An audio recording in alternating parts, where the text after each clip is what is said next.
असल मोहिनी की कितनी 3, तो मोहिनी कर्म की पूरी कितनी हो गई 28।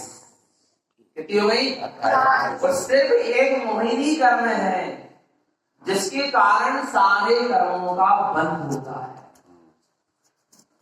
इसके कारण मोहिनी कर्म के कारण ही सारे कर्मों का क्या होता है बंद होता है।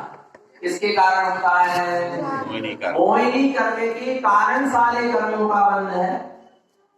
और सिर्फ मोहिनी कर्म की सिर्फ कितनी प्रकृति कितनी 28 प्रकृति, और जिसमें से 3 मुक्त दर्शन मोहिनी की मिथ्या सम्यक मिथ्या तो सम्यक प्रकृति। अब मोह कैसे समझे? गुरु महाराज ने मोह की बहुत सारी स्थिति का ही उपदेश विस्तार है। दर्शन मोहन का बहुत विस्तार से स्वरूप आया। मोहा मोह मोहान मोहंत मोहिनी दर्शन मोहिनी ऐसे कई भेद आए जिसमें से हमें समझे कि दर्शन मोहांत क्या है। क्या दर्शन मोहांत क्या है? जहां जीव अपने स्वरूप को भूल रहा है वही दर्शन मोहन।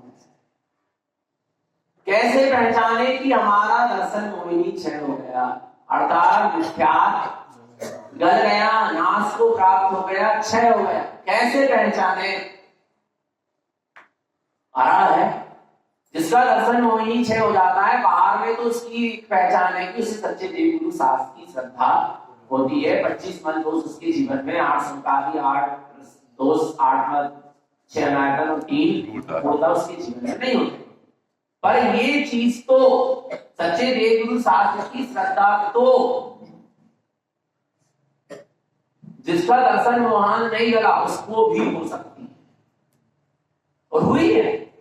कई बार गीत को सच्चे देव गुरु शास्त्र की श्रद्धा हुई है, पर वास्तविक श्रद्धा जिसके बाद दोबारा वो कभी ग्रहित मिथ्यात्व में जाए ही ना, ऐसा काम होता है।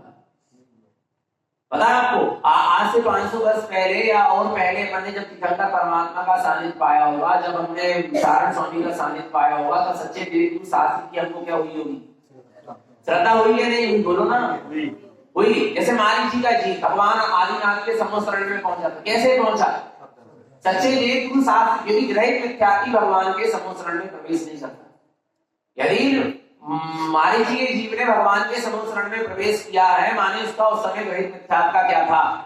त्याग था। माने सच्चे देव गुरु शास्त्र की श्रद्धा थी, मिथ्या देव गुरु धर्म का की मानता का त्याग था।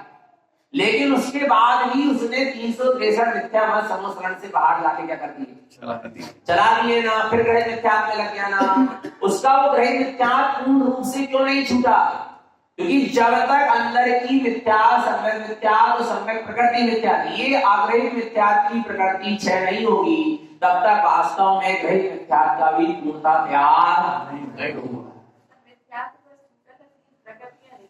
मिथ्या माने कौन सा? ग्रहित मिथ्या छूटा और छूटा नहीं, दबा था, सत्ता में रहा। जब तक अग्रहित मिथ्यात्व नहीं छूटेगा तब तक ग्रहित मिथ्यात्व नहीं छूटेगा। हम तो ये बतलाना चाह रहे हैं, यदि अपन को सच्चे देव गुरु शास्त्र की श्रद्धा हो गई बहुत अच्छी बात है, आ रहा है दृढ़ श्रद्धा हो गई बहुत अच्छी बात है, लेकिन उसके साथ अंतरंग में देखे मिथ्या सम्यक मिथ्या तो सम्यक प्रकृति मिथ्या की धारा तो काम नहीं करते। अर्थात दर्शन मोहांत तो काम नहीं कर रहा, दर्शन मोहिनी कर्म तो काम नहीं कर रहा। अब दर्शन मोहिनी कैसा है आप समझना। दर्शन मोहिनी क्या है?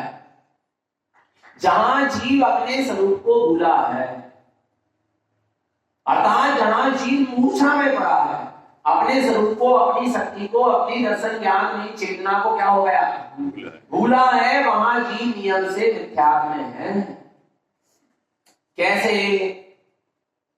कैसे जीव अपने स्वरूप को भूला है, माने काय में पड़ा है? दर्शन मोहन में मिथ्यात्व में पड़ा है। आपको पता है सच्चे देव गुरु शास्त्र की भक्ति करते हुए भी, उनके गुणों का अनुवादन करते हुए भी यदि जीव अपने स्वरूप को क्या है उसकी दृष्टि आपके स्वभाव में नहीं है, अपने स्वरूप की उसको उस समय सुरत, अपने स्वरूप को भूला है तो वो मिथ्यात्व में पड़ा है। ये सफेद कपड़े पहन लिए ना हमने, व्रत ले लिए, नियम ले लिए, संयम ले लिए, बहुत अच्छी बात है, पर यदि इसको धारण करने के बाद भी यदि हम अपने स्वरूप को भूले हैं तो भी हम उस समय मिथ्यात्व में ही पड़ेंगे। ये मूर्छा, अपने स्वरूप का विस्मरण, मूर्छा। नहीं आ रहा समझ में? एक द्रविड़ींगी मुनि है, कठोर से कठोर तप कर रहा है, तपस्या कर रहा है, सब कुछ छोड़ के बैठा है, पर यदि वो अपने स्वरूप को क्या है, भूला हुआ है, तो मिथ्यात्व में पड़ा। जहां मूर्छा है वहीं मिथ्या। आप विषय कसाय संसार शरीर विषय भोग के कार्य कर रहे हैं और अपने स्वरूप को क्या है, भूले हैं, तो मिथ्यात्व। नहीं आ रहा भगवान आत्मा? जहां मूर्छा है, अपने स्वरूप के प्रति जहां मूर्छा है, वहां नियम से क्या है, मिथ्यात्व। क्या अपन नारायण स्वामी के समय थे क्या? नहीं। और गुरु महाराज की चरण शरण में रहे क्या? नहीं। उनकी भक्ति आराधना करी क्या? नहीं। उनके प्रति श्रद्धा समर्पण किया क्या? नहीं किया। और नारायण स्वामी जी ने भगवान महावीर स्वामी के समूह शरण में थे क्या? नहीं। क्या मिथ्या चला गया? चला जाता तो दोबारा पंचम काल में ना उनका जन्म होता ना हमारा होता।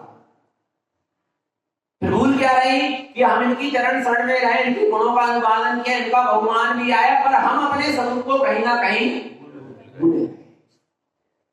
मना नहीं किया जा रहा, देव गुरु शास्त्र की आराधना कर, व्रत नियम संयम को पालन करने की, पर अपने स्वरूप को भूल तो नहीं रहे, अपनी दृष्टि अपने स्वभाव से खिसक तो नहीं रही।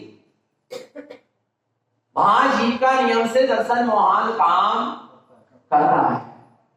आपको तो भरत चक्रवर्ती ग्रस्त थे, ग्रस्त अवस्था में थे, जब सारे राजपाट के बीच में थे, पर ऐसी क्या चीज थी कि उनका दर्शन मोहिनी काम नहीं करता? बोलो ना, क्योंकि उस अवस्था में पाप से कसाय घर गृहस्थी में रहने के बाद भी उनको स्वरूप की का विस्मरण नहीं था, स्वरूप से दृष्टि नहीं हटी। कैसे दृष्टि नहीं हटी? स्वरूप से दृष्टि नहीं हटी, अपने स्वभाव से दृष्टि। अच्छा, कैसे दृष्टि नहीं हटी? सब कुछ कर रहा है, हम कैसे मान लें कि उनकी दृष्टि उनके स्वभाव में थी? उनको अपने आत्मा से ही अपनत्व था। 96,000 रानी, 14 रत्न, 9 निधि और इतने राजपाट 6 खंडे से उनको कोई अपनत्व नहीं था। हम कैसे जानेंगे? तो सब कुछ कर रहे थे, युद्ध कर रहे थे, सबके साथ रह रहे थे, उठ रहे थे, बैठ रहे थे, घर गृहस्थी में खा रहे थे। कैसे समझे कि हमको हम की उनको उसमें अपनत्व नहीं था? उस समय भी उनको अपने स्वरूप की सूरत कैसे समझे?